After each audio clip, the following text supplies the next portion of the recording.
Now note from this down the line camera, if I hold the club straight out like this and it's as far away from me as possible, which let's assume the ground is the end of the club, the more I bend my wrist back this way, right wrist bent back, left wrist bent back this way, notice how much farther that is from the ground. So when I bring that down here, that's the piece that gives me the angles. I don't need to keep my wrists hinged up forever. I literally couldn't get down to the ball. They have to unhinge, but they want to be bent back. That's the point. Bent back this way. That's the part that gets the club head farther from the ground. Hey guys, so it's that time of year again for us at CogornoGolf.com. Our prices will be going up as of July 15th. And I want to make sure you're aware of this. So if you sign up before July 15th, you lock in our current prices forever for as long as you're a member. So currently our prices are $69 a month or $495 for our yearly price. As of July 15th, they will be going up to $89 a month and $595 for the yearly. You guys have showed us awesome support, and to keep up with our demand, right, we have no choice, but eventually we have to raise some of those prices. Myself and all of our coaches are there 24/7 for you to send in your swings, or we give you that monthly feedback that you get and answer all the questions you have. I'm telling you guys, it's awesome. I wish I had this back when I was playing to use as a resource. You get all of our practice plans. You get a specific plan from a coach, what drills to do, what priorities to focus on, what not to focus on, how many reps to do of those drills, when to move on to the next piece. And guess what? We don't just leave you go do them. We're there. Ask us questions. We help you guide through feels.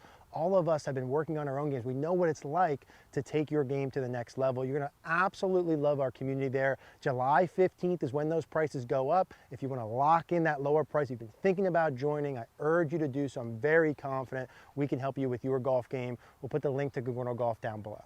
All right, guys, so today's question comes from Chris Hutt on Instagram. He asks, what is a good drill to stop releasing the wrist early and hitting behind the ball? I can't figure it out. So good question, Chris. This is one that comes up often enough. And the first thing I'd say about releasing the wrist early would be, we have to understand the two ways that the wrists work.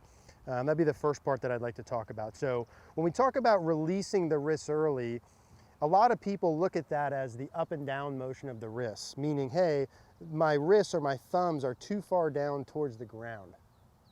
And certainly that's part of it. But the bigger part of the wrist angles that cause issues with hitting behind the ball, equally as much as the up and down, are the back and forth part. So let me show you what I mean here. I'm going to show you Adam Scott on the screen, and I just have a face-on and two face-on videos here. Let me just get this recording for us so we'll be able to see this on the screen. So if we check out his setup position on the left versus his impact position on the right-hand side. So let's put him at impact here, just past impact. Let me get him a little slower here.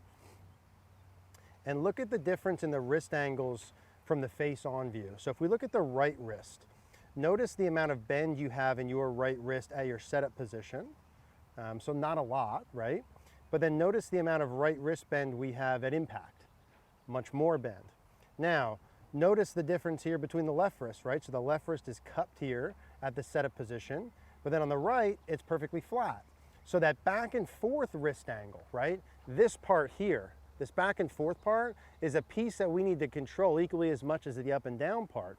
So when we look at him at impact versus setup, we notice that the shaft is leaning quite a bit more forward than he has at his setup position. And the primary thing that controls that are those wrist angles. So if we come back up to the ball here and we look from this down the line angle, when we look at the up and down part, notice when I hinge my wrist up and down, the angle that changes is between the club and my left arm, how that gets more narrow. Now, at some point in time, I need to release that to get back to the ball, right? If I held that angle forever and turned my body into impact, where's the club? Still way up in the air. So that wrist angle actually does need to be released. Your thumbs do need to go down during the downswing.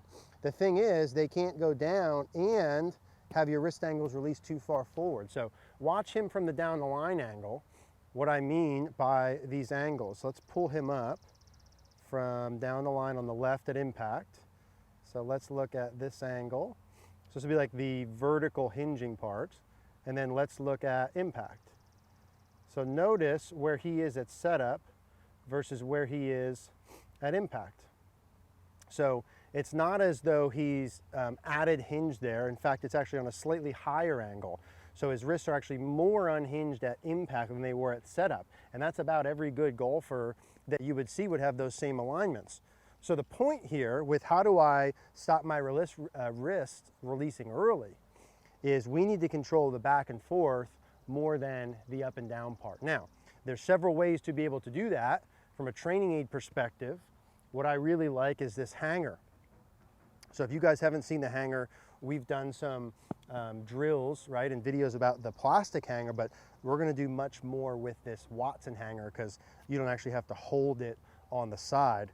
Now, what this hanger is really good for is to control the wrist angles. So note when I set this up on the top, and if you don't have one of these, we'll put a link down below, or you can use a plastic hanger. I want to be able to make sure my left wrist is flat, and then during my downswing, it stays flat longer. Now notice when I do this correctly, my left wrist and forearm stay on the hanger at impact, and that gives me the shaft lean, and I actually don't want it to come off the hanger until past impact. So the hanger drill would be the piece that I would do that would control the left wrist back motion to avoid the left wrist going this way too much. So I'd set the hanger up on about a 45-degree angle. I get it on my left wrist by halfway back, and then I'm pushing it against my left wrist into the follow through. Now that's an exaggerated drill here. I just have a little gap wedge, but we're gonna get the hanger on and then keep it on. And that's a piece that's gonna keep my dynamic loft lower, keep my shaft lean more forward. So let's do one more with this. So the hanger's on. We're gonna get it on the left wrist, keep it on. So my left wrist is feeling like it's bowing more during the backswing and staying bowed in early transition. Let's go ahead and do that one more time. And that's a really nice feel. I mean, this is really, we'll do some more videos on it, but this is like my new favorite training aid, the hanger drill that's on there. Now, if you're someone who doesn't like left wrist feels, that's perfectly fine. You can feel the right wrist, right? Going back to our face on angle here, notice the difference that we talked about, that right wrist, right? So look at where he is at impact. Let's get him face on here.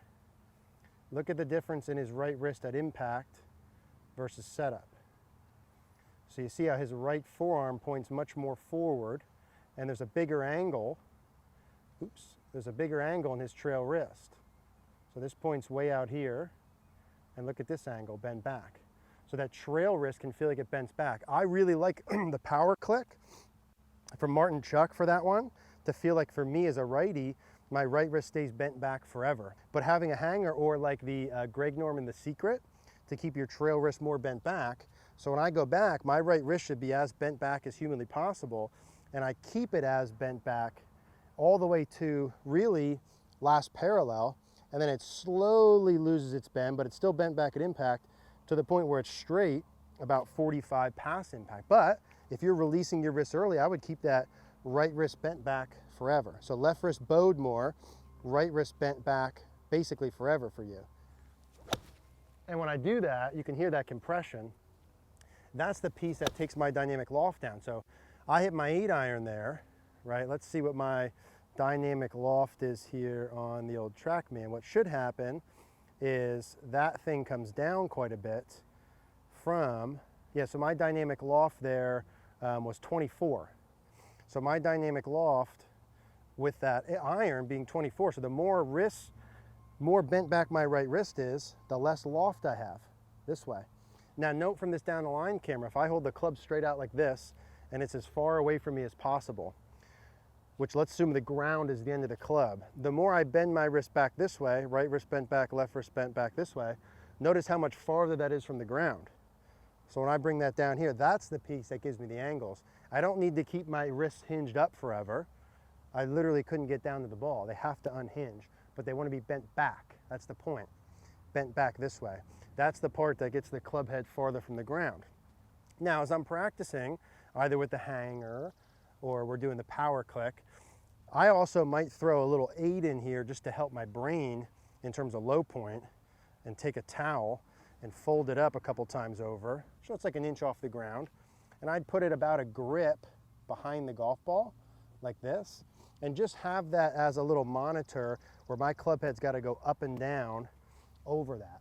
So just fold a towel up a couple times, about a grip behind. And so left wrist, I'm keeping my left wrist bowed, getting my knuckles farther than my forearms and getting the club head working in above the towel on the way down. If you're struggling with releasing your wrists early, that would be feel in piece number one. Yeah, and that's about as nice as I can compress one. And again, if you don't like the left wrist feels, you can use the right wrist bent back. So have your right wrist fully bent back by here, keep it fully bent back all the way into even my finish position. So I got the towel 1 inch above the ground, about a grip behind the ball, right wrist fully bent back forever, and keep it bent back. And I feel like I really did. Let's see what that dynamic loft was there. So it should be low 20s if I did that well. Let's see. Yeah, okay, 23 degrees. So that with my 8-iron there, you can see I hit that ball 162 yards with what felt like maybe an 80% swing because I was able to take the loft, the dynamic loft down. So if you're struggling with wrist angles and hitting them fat, Chris and anyone else, I'd put the towel behind, one grip, 1 inch off the ground. I would utilize something for my left wrist and right wrist in terms of the back motion, not the up motion. I would get the Watson hanger, it's like 69 bucks, or get the power click with the right wrist and see which one of those you like. But that's how I would practice the wrist angles. You're looking to have more shaft lean, lower the dynamic loft. If you guys enjoyed this video and you want to send your questions in, leave a comment down below. We're going to be picking a couple questions every week doing videos like this. We might pick yours if you leave a good one down below. If you want to watch a similar style video, we'll put that card on the screen. If you want to get your answers to your questions more in depth, send your swings in for review. I would love to work with you at cogornogolf.com. We'll put that card on the screen as well.